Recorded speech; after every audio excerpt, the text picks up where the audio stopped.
with their astonishing ability to adapt to new environments through the capacity for collective learning, as I described in the last lecture, provide the equivalent of the Big Bang as their range expanded to reach across most of the Earth. Now, of course, Paleolithic communities were nothing like as simple as those primeval clouds of hydrogen and helium. As humans spread through the smaller universe of our planet, they were developing more diverse and in some cases more powerful ways of dealing with their environments. Nevertheless, their basic units, these small kin-based nomadic groups into which humans were organized throughout the Paleolithic, seem not to have changed fundamentally. Then, from about 11,000 years ago, a series of new technologies that we will label agriculture began to bring humans together into larger and denser communities, just as gravity had once drawn huge clouds of hydrogen and helium together. As agriculture increased the population density of human communities, they began to draw in other communities through a social equivalent of gravity, just as towns suck in rural migrants today. And in this way, agriculture increased the pressure within human communities and the number and even sometimes the violence of encounters that occurred between individuals, until eventually, in a parallel to fusion reactions, towns and cities appear quite suddenly, as we'll see, in a striking parallel with the lighting up of stars. In this way, agriculture began to create regions of greater density across the surface of the Earth, and it was in and around these hotspots, using the energy flows that they generated, that new forms of complexity would eventually arise in human history. And eventually these emerging hotspots would create a more complicated and diverse geography of complexity within human history. Now we start describing the build-up of these new forms of social complexity. The early stage is a bit like the collapse of a solar nebula. Now, having mentioned this parallel, let me say immediately, I don't want to make too much of such parallels. In the present state of knowledge, it would be a mistake to do so. But I cannot resist the temptation to think that the similarities are not entirely accidental, and they may arise from the very nature of complexity itself. And meanwhile, of course, they're exactly the sort of thing that you expect to see in a course like this, which compares change across many, many disciplines. And they may, if nothing else, help us to think about how these thresholds occurred. If so, they will have fulfilled a useful function within this course. Okay, back to agriculture. Threshold 7 introduces a new type of technology, agriculture, or rather a whole suite of new technologies. Why did the appearance of agriculture set human history off in entirely new directions? It did so by increasing human control of food, energy, and other resources. So, like gravity, it generated denser communities and larger energy flows. And that is why it provided the foundation for new forms of complexity.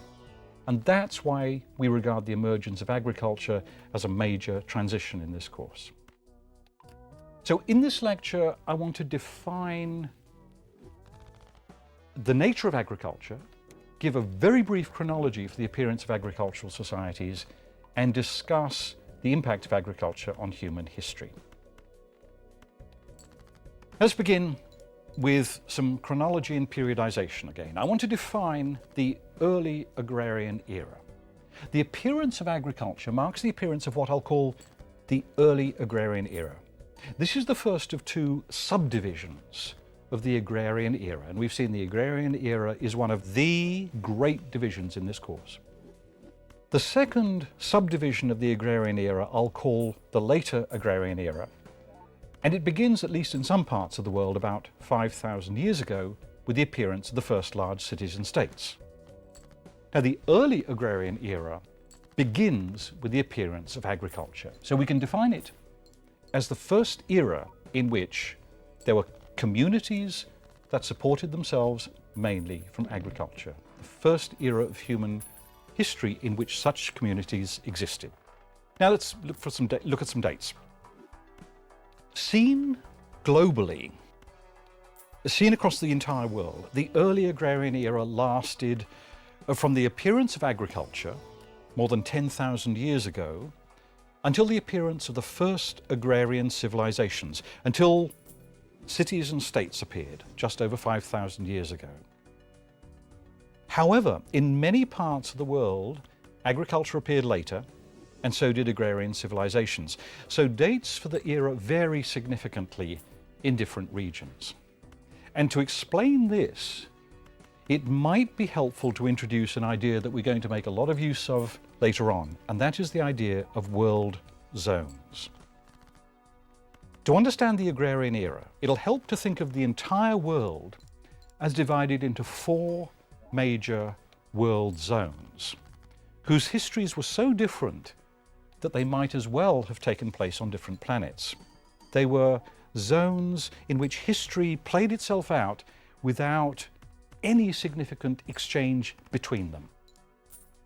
Now, we could have used the idea of world zones in the Paleolithic era, but we'll see it's much more useful in discussing the agrarian era.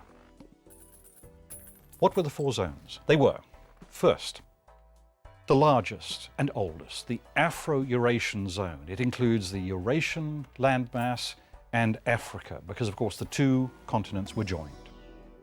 The second in size is the American world zone. That includes both North and South America, because these 2, in the last few million years, have been joined into a single landmass. The third world zone is, I'll call, Australasia. It includes Papua New Guinea for most of the last ice age. And the fourth is the Pacific, the vast archipelago of islands spread out throughout the Pacific, a world zone that is occupied only in recent millennia. So here are 4 world zones. And to understand the chronology of early agriculture, we'll need this concept. So let's go back to the chronology. Agriculture evolved independently in at least 6 separate parts of the world that were scattered through 3 of these world zones. The dates I give represent current estimates, but I should remind you that work on early agriculture is flourishing, and some of these estimates could change slightly in the near future, but at present there seems to be a reasonably clear picture. But you should note that all the dates are approximate. And one more thing about dates. I'm going to give these dates as dates BP. That means before the present. This is a terminology that archaeologists use, and it's associated closely with radiometric dating. To be strict, a date BP means a date before 1950, as that was the benchmark date used when carbon-14 dating was first introduced. But for most purposes, we can ignore this wrinkle. So a date BP essentially means a date before the present. Now, the crucial thing to note is that agriculture appeared within a few thousand years in parts of the world that had little or no, or in some cases no connection with each other. That's one of the most remarkable things about it. One of the great oddities of the early history of agriculture. The earliest evidence of agriculture comes from the Fertile Crescent. This is a semicircle of land that begins along the Nile. It runs up the eastern seaboard of the Mediterranean, through Israel and Lebanon, up to the southern borders of Turkey, turns east, then runs down along the borders between Iraq and Iran. Here, agricultural villages appeared as early as 11,000 years BP. That's 11,000 years ago. Their main domesticates were wheat, barley, peas, lentils, and a few animal domesticates: sheep, goat, pig, and cattle. Agriculture may also have appeared this early in parts of the Sahara, which was then wetter than today. So that's our first date, about 11,000 years ago, the first appearance, the first clear evidence of agriculture. By 9,000, somewhere between 9,000 and 6,000 years ago, there's evidence that agriculture was being practiced in Papua New Guinea. Now this, let me remind you, is in the Australasian world zone. So one of the second areas in which agriculture appears is within the Australasian world zone. It was based on taro, a root crop, on sugarcane and banana. Agriculture, we'll see, never appeared in the other parts of the Australasian world zone, only in Papua New Guinea. By 9000 BP, some form of agriculture had almost certainly appeared also in East Asia, in China. Agriculture based on rice towards the south, on millet further north, and pigs and poultry were important in both regions. So by 9000 BP, agriculture has appeared also in China. And by the same time, it's probably also appeared in parts of the Indian subcontinent. By 9,000 years ago, agriculture was probably well established along the Indus River in modern Pakistan. Perhaps, we're not sure about this, as a result of diffusion from Mesopotamia. And then from Pakistan, it seems to have spread to much of the rest of the Indian subcontinent. Now the next crucial date is somewhere between 5,000 and 4,000 years ago, when we start to get evidence of agriculture based on millet and yams and African rice and cattle appearing in sub-Saharan Africa. It may also have appeared earlier in the Sahara and Sudan. At about the same time, this is about 5,000 to 4,000 years ago, agriculture appears in Mesoamerica. Now here's the first evidence of agriculture in the American world zone. Agriculture based on maize, beans, squashes, manioc, and tubers, such as potatoes, as well as small animals such as guinea pig, was present in central Mexico and in parts of the Andes region in the American world zone by 4,000 to 5,000 years ago. Then, 1,000 or 2,000 years after that, evidence appears of agriculture in parts of North America. Agriculture here is based on squashes and local crops such as sumpweed. It may have appeared independently, but it may have appeared under the influence of agricultural regions in Mesoamerica. So this is a brief outline chronology of the first appearance of agriculture. And that gives sort of beginning dates for the early agrarian era in 3 of the world zones. Now, we need to define carefully what we mean by agriculture. What is agriculture? This is one of those questions we've seen before that seems to have an obvious answer when you first ask it, but once you try and pin it down to give a precise definition, it turns out to be subtler than it seems. So defining agriculture is surprisingly tricky. What we need, I think, in this course is a definition that's not just a dictionary definition, but a definition that captures the essence of agriculture and also can convey something of its astonishing transformative capacity. So now I'm going to try to define agriculture carefully, as in an earlier lecture I tried to define collective learning, precisely and carefully. This is one of those areas where the multiple perspectives of big history can be very, very helpful indeed. So let's look at biology from the perspective of a biologist. So let's look at agriculture from the perspective of a biologist. From a biologist's point of view, agriculture can be regarded as an intense form of symbiosis. Now, we've met symbiosis before. We've seen that in the biological realm, cooperation is in many ways as common as competition. And we've also seen that cooperation can take many different forms. Essentially, what we mean is that 2 quite separate species start living close together in ways that advantage both species. Now, let's describe different forms of symbiosis. Mutualism is a type of symbiosis involving relations between species that seem to benefit both species. We can think of it, if you like, as a sort of fairly equal form of symbiosis. For example, there's a type of ant known as a honeypot ant. Honeypot ants keep herds of aphids.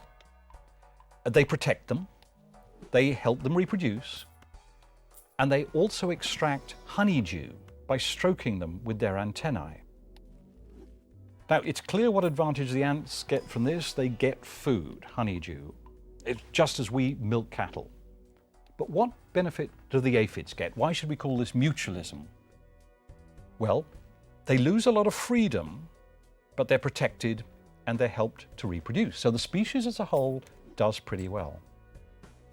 Now, there are many other examples of mutualism, including, for example, one of the most important forms of mutualism that we know of, the relationship between flowering plants and pollinators, such as bees and birds. This is a fantastically important form of mutualism for modern agriculture.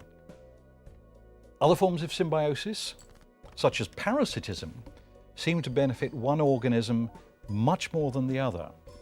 Nevertheless, in all durable forms of symbiosis, both sides must get some benefit, because if one side is seriously damaged, eventually it will cease to exist and the relationship will collapse, harming both partners. So we can think of symbiosis on a scale running from mutualism, a fairly equal relationship, to parasitism, in which one side clearly seems to be getting more benefit than the other. Okay, with those ideas in mind, here's a preliminary definition of agriculture. Agriculture, I'll suggest, is a symbiotic relationship between humans and the species that we call domesticates. And it's a relationship that benefits both sides. So let me say that again. Agriculture is a symbiotic relationship between humans and the species we call domesticates. And it's a relationship from which both sides benefit. So let's look at the cost-benefit analysis of agriculture. How do the domesticates benefit? Well, they benefit from human protection because humans look after them and protect them, and humans do that because humans need them. And that's why their populations are so large. Václav Smil proposes an interesting way of thinking about this. He suggests a way of estimating the total biomass of domesticated and wild mammals to see which has benefited most. In effect, what he does is he imagines that we take all these organisms, we boil them down until all we've got left is carbon. So he reduces them notionally to a biomass in carbon. Now, this is what happens when he calculates this out. He estimates that the biomass of all domesticated mammals, when reduced to carbon, is now about 120 million tons.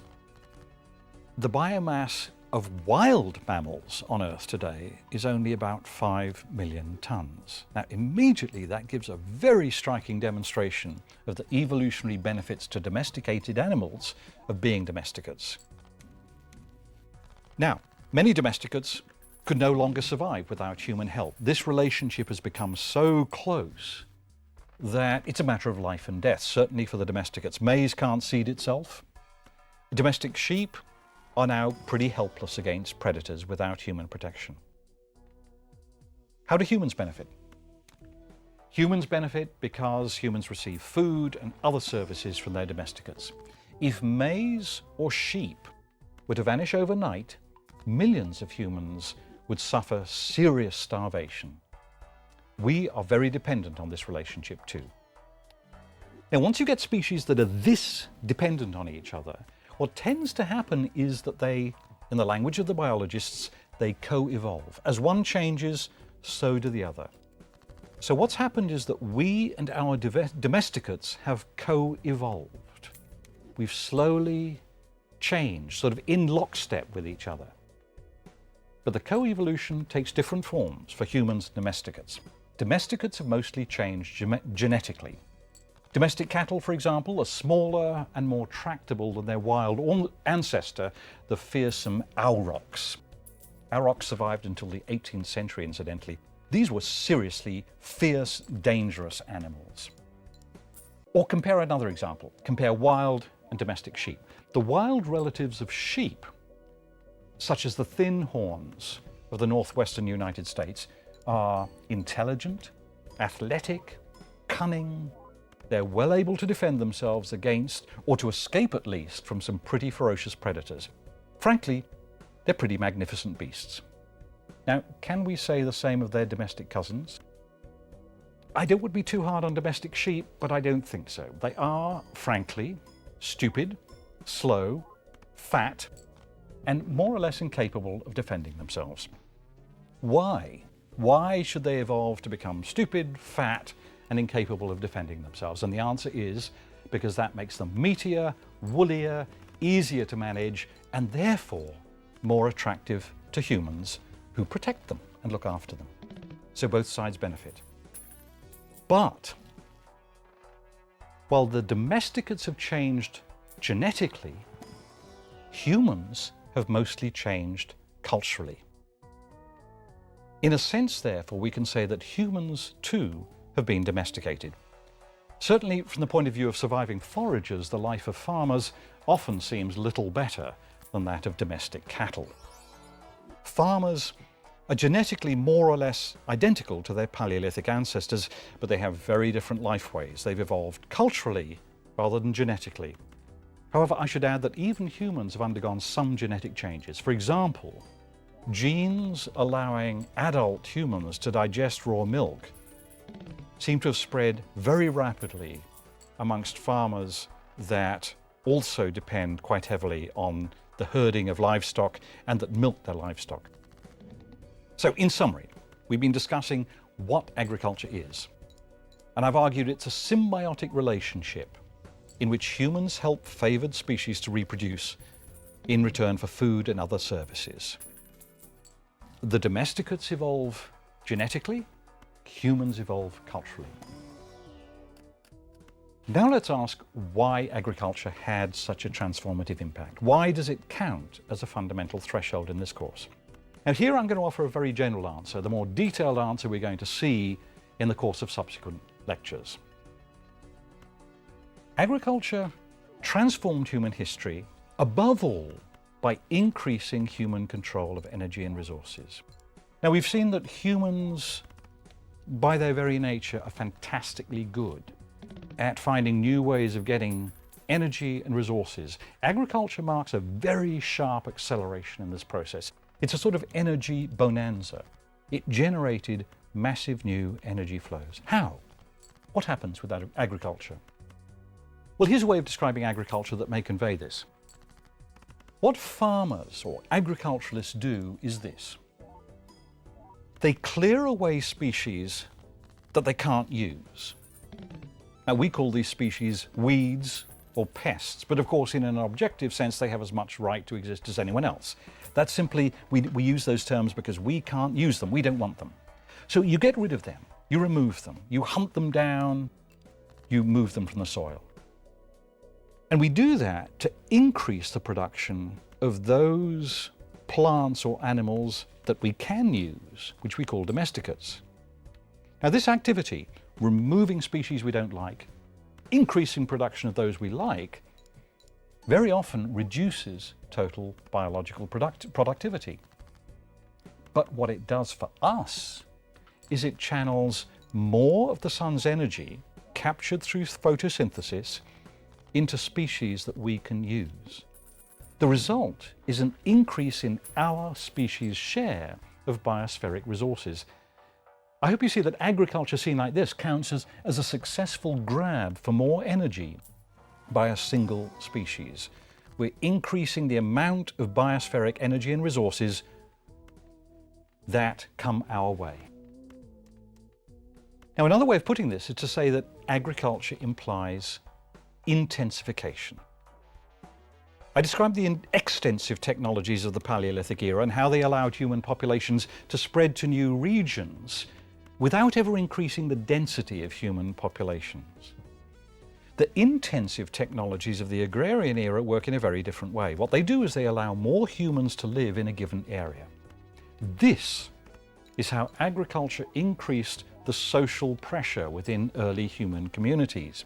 It brought people together in larger and denser communities where they encountered each other more frequently and, like atoms in those early solar nebulae, collided with each other more frequently. It's as if the social temperature began to rise as the social pressure rose. Larger Denser communities then began to pose new problems, but they also created new opportunities. Human populations supplied with more energy began to grow rapidly. Human population really begins to take off with the appearance of agriculture. So humans get more energy and resources, and that supports population growth. Our species, along with the domesticates that we're supporting, begins to grow in numbers. Human populations become larger. Even the earliest forms of farming could support something like 50 to 100 times as many people as foraging technologies could from the same area. So this is a massive increase in the number of people that can be supported from a given area of land. Larger, denser communities in turn generate new forms of power and hierarchy, and they stimulate collective learning and innovation.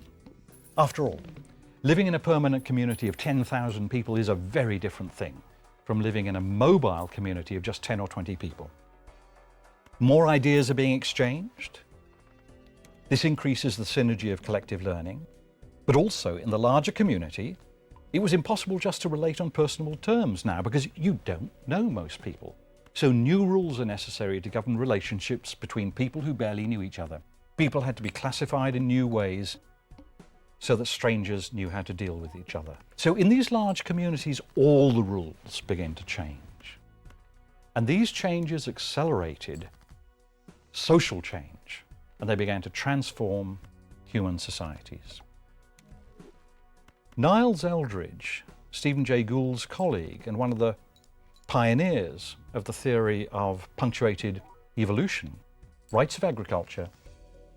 Agriculture represents the single most profound ecological change in the entire 3.5 billion year history of life. This is a biologist speaking, not a historian.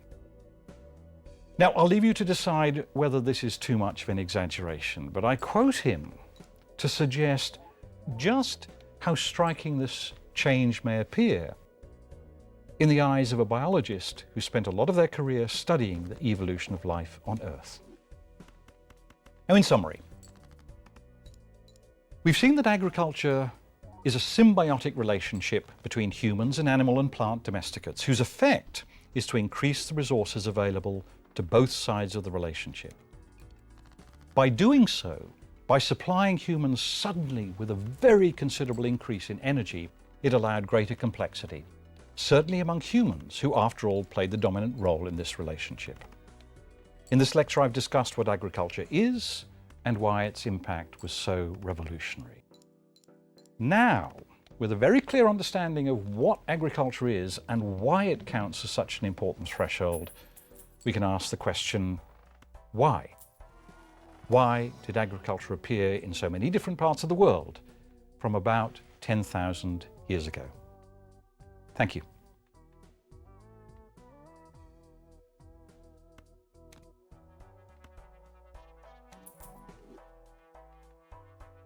These lectures are titled Big History, The Big Bang, Life on Earth, and the Rise of Humanity, Part 3.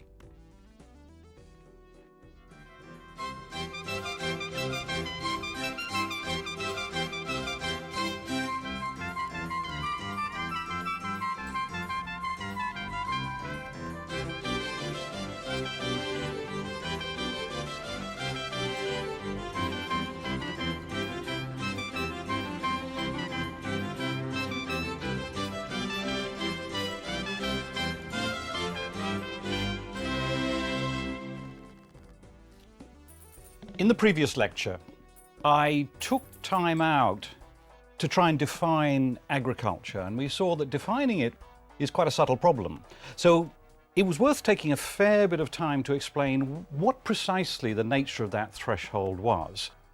Because only once we've defined it clearly and we understand the nature of the threshold can we really explain it and then understand its impact. We also talked in general terms about why agriculture had such a revolutionary impact. We saw that the appearance of agriculture counts as one of our great thresholds of complexity, and it'll generate new emergent properties that are going to transform human history, absolutely transform it. We also saw that, like other thresholds, that there are some intriguing similarities between this threshold and other thresholds, including the creation of the first stars. Now, what I want to do in this lecture is begin, or try to explain, to offer an explanation of agriculture. We begin by discussing the evidence that we can use to trace the origins of agriculture, and then I'm going to try and explain or offer an explanation for this revolutionary turning point. Why did humans in so many different parts of the world, some of them completely disconnected from each other, suddenly start getting their food and energy in entirely new ways in a series of different parts of the world? When I say sudden, I mean sudden in comparison with the 200,000 years or so of the Paleolithic era. We'll see that agriculture pops up quite independently in several quite distinct regions. Evidence. We have to ask the question again, how can we know about events that occurred many thousands of years ago, long before the appearance of writing? Agriculture appeared at least 6,000 years before there were written records of any kind anywhere in the world. So this is a topic, once more, that we must study through archaeology. How? Rather than discussing the evidence abstractly, we can get a feeling for the sort of evidence that archaeologists use in handling this issue by looking at the so-called Natufian people and a closely related group, the Kebaran people. And here I'm making a lot of use of the work of Stephen Mithen, whose book After the Ice offers a sort of imaginary tour of life since the last 20,000 years by a fictional character that he calls Lubbock, after the 19th century British archaeologist of the same name. So what happens is we follow Lubbock, who's a sort of time traveller. We follow him right around the world to a number of archaeological sites. And what he does is he visits them in real time. So we actually see through Lubbock's eyes what people were doing. It's a lovely way for a non-archaeologist to get a feeling for the relationship between what archaeologists actually find, which often doesn't look terribly exciting to a non-archaeologist, and the real lives that the archaeologist can construct from that evidence. So, Lubbock watches these people as they go about their daily lives, and it's a very vivid and powerful way of getting a sense of how archaeologists reconstruct the past. The Natufian people. Back to the Natufians. The Natufian people lived in the Fertile Crescent in modern Jordan and Israel from approximately, and all dates for this period, I always have to say approximately, from approximately 14,000 to about 12,000 years ago. Let me just try and describe what I mean by the Fertile Crescent. It runs north from the Nile, along the eastern edge of the Mediterranean shore through Israel, Palestine and Lebanon to southern Turkey, then curves east and curves down along the border between modern Iraq and Iran and down to the Persian Gulf. Natufian sites illustrate some of the techniques and the challenges of the sort of research archaeologists do when they're trying to study early agriculture. Now, here are some of the distinctive features of Natufian sites. First, Natufian sites are strikingly different from those of most of the sort of foraging populations you find if you're studying the Paleolithic world. Their dwellings in general were more substantial. They were often built into the ground for warmth. And they were built with well-built dry stone walls. So these are sort of dwellings that are much more substantial than the sort of dwellings that were built by foragers throughout most of the Paleolithic era. Secondly, they seem to have been sedentary. By sedentary, I mean they seem to have stayed in one place most of the year, which is something that farmers conventionally do. Now, they may have left for a few weeks, but they're in one place for most of the year. How do we know this? Well, Natufians hunted gazelle. So you find lots of gazelle bones at these sites, and this is an illustration of some of the things that archaeologists can do with bones.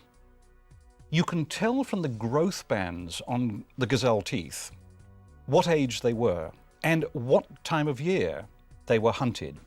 And what this evidence shows is that they were hunting gazelle all year round from the same place. So that's one of the pieces of evidence that they were pretty sedentary. And the other, of course, is the piece we've already seen, that they built these very solid, durable houses, not the sort of things you build and then leave for 11 months. A third feature of the Natufians is that they clearly harvested grains. This is a surprise for a foraging population. You find in Natufian sites grindstones, and you can detect what they've been used on. And it turns out what they were used on was emmer, which is a form of wheat. That's spelled E-M-M-E-R. And you also find in Natufian sites sickles. They're made by setting flint blades into bone handles, often made from the jawbones of gazelles or other hunted animals. Now, archaeologists can study the edges of these sickle blades through microscopes, and what it shows is that they had been used clearly to harvest grains. You can find the remnants of this, you can find clear evidence of this. Now, all the evidence we've seen so far looks like an agricultural village. They're sedentary, they have solid houses, they're harvesting grains. But some of the evidence in these villages doesn't fit in with this picture at all. And the first thing is that if you analyze the grains that they were harvesting, it turns out they were not from domesticated, but from wild species. Now, how can archaeologists tell this? By studying grain pollen, archaeologists can distinguish, for the most part, between wild and domesticated species. This applies to plants, and also they can do the same thing, by and large, by studying animal bones. So very often archaeologists can distinguish between wild and domesticated species. The fact that the grains were wild showed that they were not farmers. Instead, they were sedentary or semi-sedentary foragers. Later, we'll see how study of the Natufians has helped us to solve some of the puzzles that surround the agricultural revolution. But we have already seen examples of sedentary or semi-sedentary foragers. Okay, now let's try to explain the agricultural revolution. In the previous lecture, we saw that agriculture appeared within just a few thousand years in many different parts of the world. So this is actually very odd. Why, after living apparently quite contentedly as foragers for perhaps 200,000 years, should humans suddenly start using an entirely new set of technologies? And why, when they did so, did human communities in quite separate parts of the world start doing so nearly simultaneously?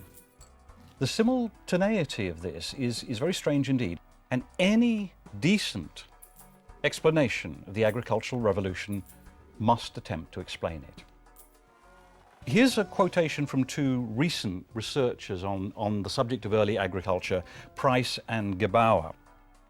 In a book called Last Hunters, First Farmers, they write this: "For some reason, beginning around 10,000 years ago, hunters became farmers in a number of different places on the planet. The intentional cultivation of domesticated plants was an almost simultaneous, yet completely independent development in Southwest Asia," by which they mean Mesopotamia, the Fertile Crescent, Southwest Asia, China, and Southeast Asia, Mesoamerica, South America, and the eastern United States, transpiring within a period of approximately 5,000 years.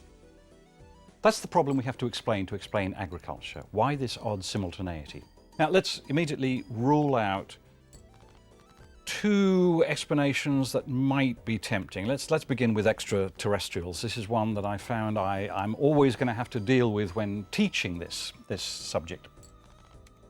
The near simultaneity of the appearance of agriculture certainly tempts many of my students to remember Stanley Kubrick's suggestion in 2001 that extraterrestrials nudged humans towards the technology of hunting.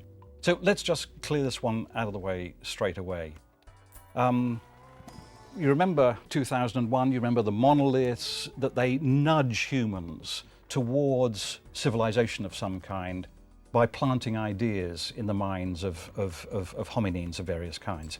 Well, we're not going to even look at an idea like this, of course, until we can find some concrete evidence. So let's just get that one out of the way. We have no concrete evidence for this. We have to find a subtler way of explaining this. Now, here's a much more serious and much more influential idea about the origins of agriculture. It probably dominated explanations of this phenomenon in the 19th century and for much of the 20th century. And it goes like this. The idea is that agriculture appeared as a brilliant one-off invention, a bit like, say, the steam engine or the internet. And it was such a brilliant invention that once it appeared, people naturally took it up. So what it did was it diffused from the center where it first appeared around the world. This we can describe as a diffusionist explanation of agriculture. Such explanations are tempting because inventions do indeed spread rapidly around the world. There are many phenomena that do diffuse rapidly. And these explanations were particularly fashionable in the late 19th century because they carried some nice implications for European scholars. In an age of imperialism, they carried the implication that all the good things diffuse from high civilizations to simpler civilizations. And that was very much the thinking behind 19th century diffusionists. And the idea was that agriculture first appeared probably in somewhere like Egypt, maybe Mesopotamia, and then spread to lower civilizations. Now, as we'll see, there are very good empirical reasons for rejecting diffusionist arguments for the initial origins of agriculture. Diffusionist arguments will be very important once we try to explain how agriculture spread from these initial points where it first appeared. But at the moment, they cannot explain why it first appeared, and above all, they cannot explain this sort of near simultaneity that we've looked at. So, diffusionism is now rejected broadly as a general explanation for the initial appearance of agriculture. There are several reasons for this. One is that agriculture was not a single invention, like the steam engine. It's actually a cluster of linked innovations requiring entirely new lifeways. It was not the sort of thing you could have taken a patent on. Agriculture implied the domestication of crops and animals, techniques for weeding, elementary forms of irrigation. It implied discovering the best ways of planting, protecting, and harvesting particular crops, as well as storing them. It also required new social rules, such as rules about who owned what. So the puzzle is to explain a whole cascade of changes, not just a single intervention.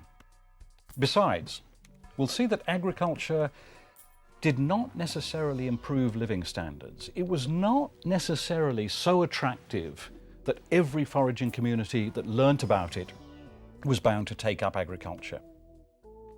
Modern studies of modern foraging societies have shown that many deliberately reject farming. They see farmers, they know how farmers live, and they don't want to live that way.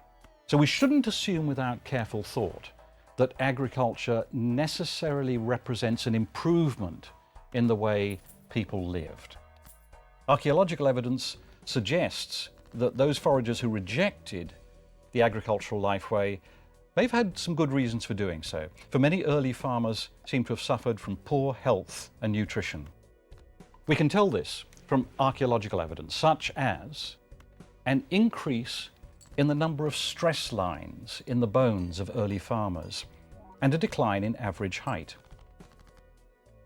Now, this fact, this indirect evidence that living standards may have deteriorated in some early agrarian communities affects how we explain agriculture. If agriculture was not such an attractive lifeway, perhaps we need to focus more on the push than the pull. In other words, we need to look for factors that pushed people into agriculture rather than factors that lured them into it, as in the 19th century diffusionist model. And the third reason for rejecting that 19th century model is that, as we've seen, agriculture wasn't invented once but many times. There's not just one point from which it spreads to the rest of the world. Diffusionism can't explain this near simultaneity we've looked at, though it will explain the later spread of agriculture. Now, we've seen some of the difficulties of explaining agriculture. It really is quite a tricky threshold to explain.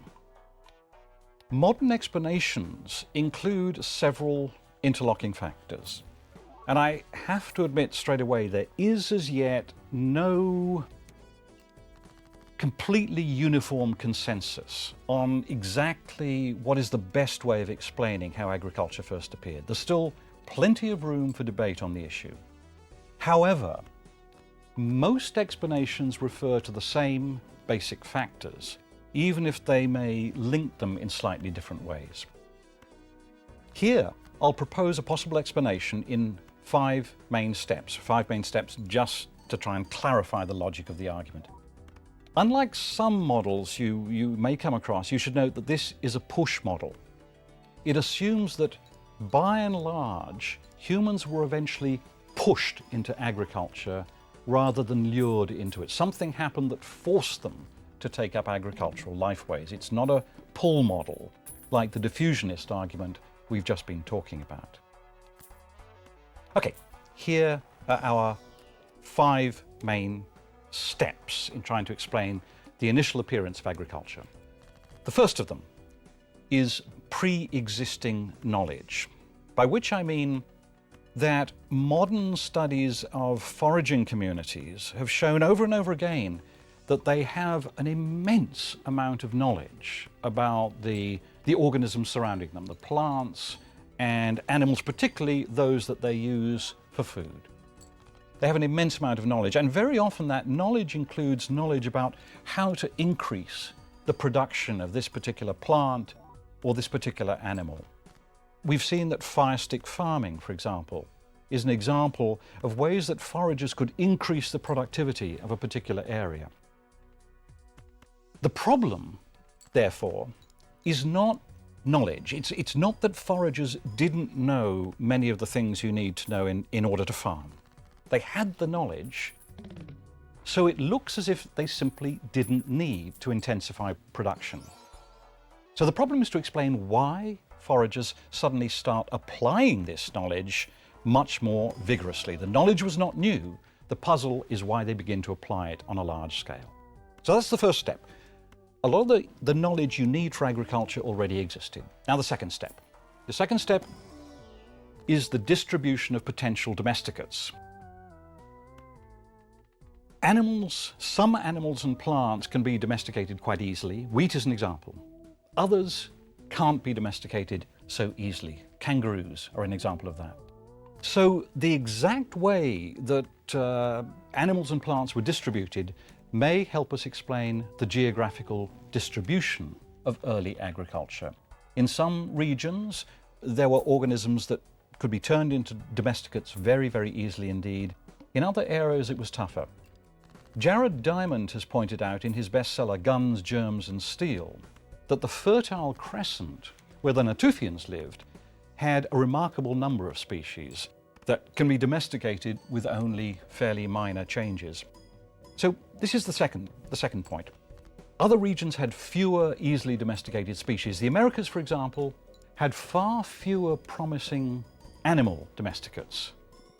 Now, you may remember why. The reason may be that early humans in the Americas actually hunted them to extinction. There were very few large mammals in the Americas after the megafaunal extinctions of the end of the Paleolithic era.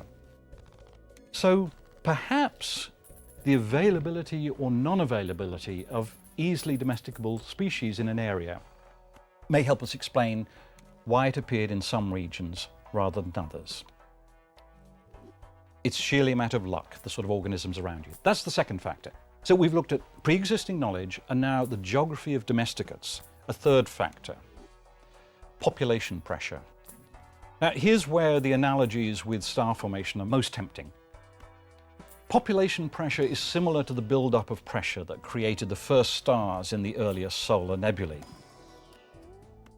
But we'll see that growing population pressure, we can imagine how it could have driven humans into agriculture. There's more population, you suddenly start worrying about starvation, so you start thinking, well, we must find ways of producing more food from a given area. So it's a promising looking argument, but it probably cannot explain the emergence of agriculture on its own. It's been proposed in the work of a prehistorian, Mark Cohen, who's done very important work on the life of early farmers and on the transition to agriculture. He's shown that as foragers migrated around the world, population may have built up in a very loose sense, in the sense that humans by 13,000 years ago had entered all the large areas of the Earth that were previously unoccupied by humans. So by about 10,000 years ago, there are no new continents for humans to enter. And this may put an end to extensification, the process I described before. The fact that to support growing populations, you can simply migrate to a new area. Now that possibility is being closed off. The Paleolithic frontier, if you like, has been closed. Now that's a tempting argument, but there's a problem with it. And the main problem is this. Studies of modern foragers show that foragers are often very conscious of population pressure. In other words, they have a very good idea of how many people their land will support. And that means that very often they systematically limit population growth. This may mean several things. It may mean prolonged breastfeeding, which limits fertility. But it may mean more violent methods, such as killing the weaker of two twins, which seems to have been a fairly common practice, or allowing the old to die, infanticide and senilicide.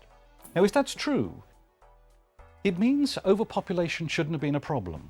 Hunter-gatherers or foragers could adjust by simply limiting population growth. The argument's tricky in another sense. By modern standards, the world was grossly underpopulated 10,000 years ago. But of course, it could still have been overpopulated given the fact that foragers needed such huge areas to survive. So that's the third argument, overpopulation. It's tempting, but before we can use it, there are problems. So let's see if we can overcome them.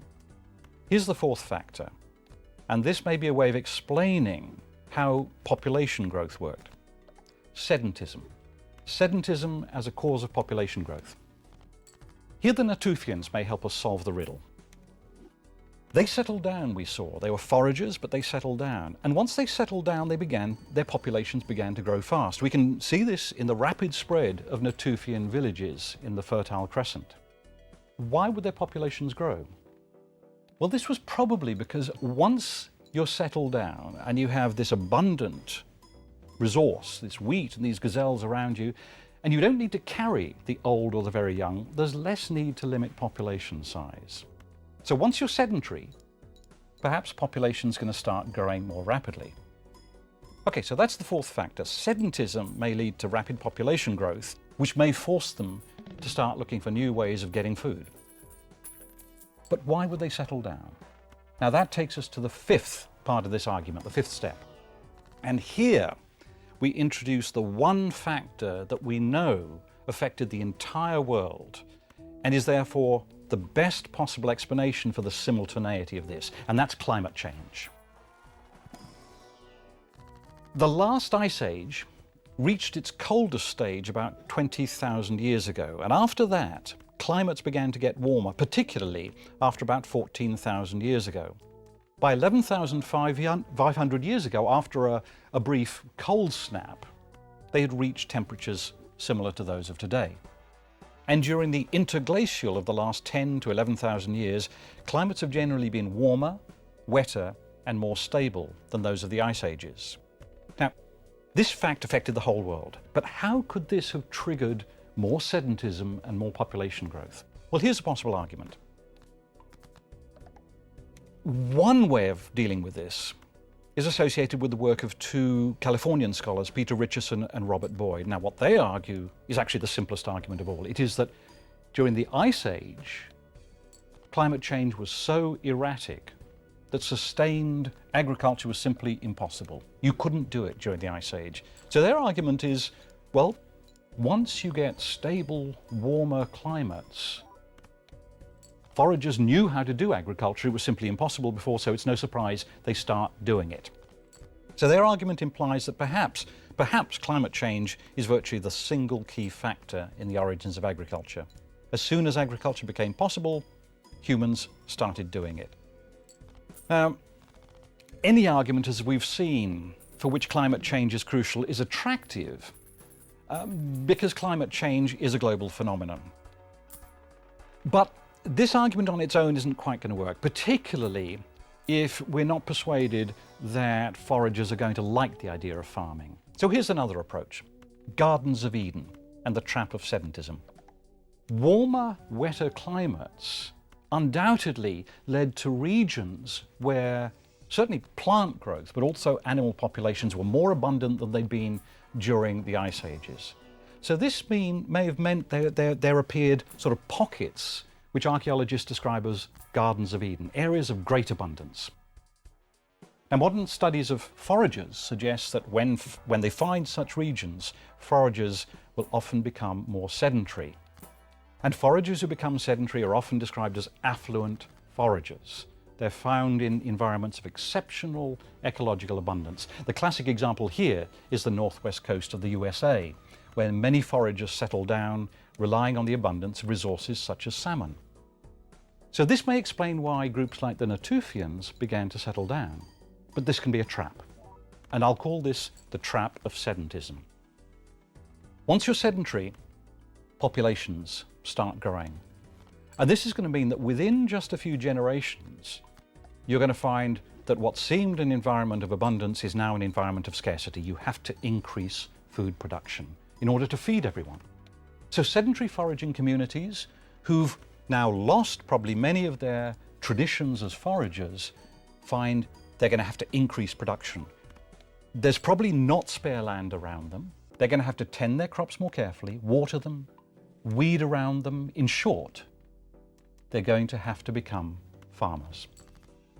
Now, in this rather roundabout way, population pressure, may have played as powerful a role in the appearance of agriculture as it did in the appearance of the first stars. Now, arguments like these work well in the Fertile Crescent.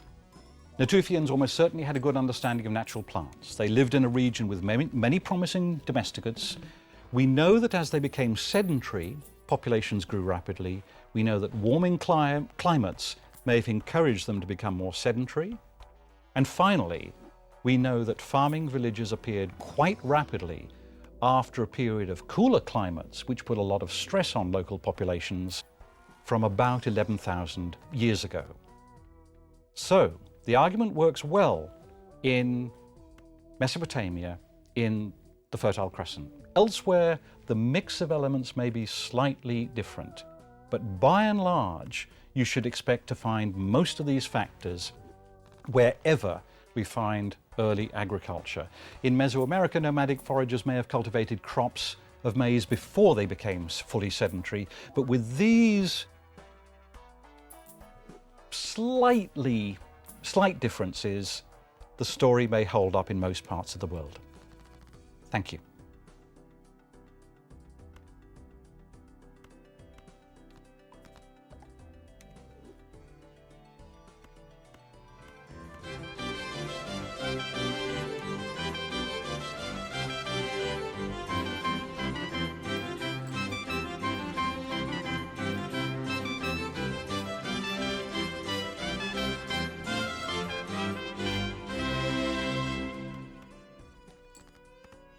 Let's begin with periodization, how we're going to slice up human history. I've already introduced the fundamental periodization of human history we're going to use in this course. We've seen it includes three main eras. The first is the Paleolithic era, which we saw lasted at least 200,000 years and possibly as much as 300,000 years. The second is the Agrarian era. It lasted about 10,000 years.